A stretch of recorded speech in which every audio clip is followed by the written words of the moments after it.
Climax അതേപോലെ ആ ഇൻട്രോയിൽ ആ ഒരു സാധനം ഉണ്ട്. അപ്പൊ അതൊരു രക്ഷയില്ലായിരുന്നു കേട്ടോ. ആ ഫോൺ വിളിക്കുന്നതിന് അതൊരു ഉഗ്രനായിരുന്നു. കാരണം അത് ആരും ഈസി അല്ലത്. പിന്നെ ഈ ബന്ധം ഒഴിവാക്കാൻ നിയമവശങ്ങളുണ്ട് അതിനകത്ത്. അതിനിപ്പോ എന്തോ ചെയ്യണമെന്ന് പറയാം. എടാ തെക്കുംപുറത്തെ മോഹനെ അറിയാവോ? അറിയാം. അവന്റെ ഒരു മോനുണ്ട്. അവൻ നിന്റെ കൂടെ പഠിച്ചതാ. അവനിപ്പോ അഡ്വക്കേറ്റാ. കാര്യങ്ങൾ ഫോൺ വിളിച്ച് പറയാം. അയ്യോ ഒരു ഫോൺ കോൾ ഉണ്ടായിരുന്നു, അത് കഴിയാതെ കയറി വന്നു. എന്തിനും ഷൂട്ട് കഴിഞ്ഞാൽ അപ്പോഴേ വീട്ടിൽ പോകും. ഫോൺ കോൾ എന്തിനു വെറുതെ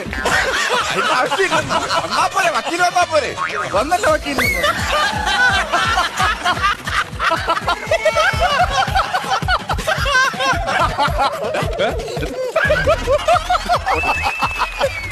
സ്ക്രിപ്റ്റിലുള്ള വേണ്ട. ഇത് കണ്ടിന്യൂ. വക്കീൽ വന്നല്ലോ. ഈ വക്കീൽ നീ കോട്ട് വെക്കായിട്ട് വന്നത്? പിന്നെ മൺമട്ടി വെച്ചോണ്ട് വരാൻ പറ്റുമോ? വക്കീൽ മൺമട്ടി വെച്ചോണ്ട് വക്കീൽ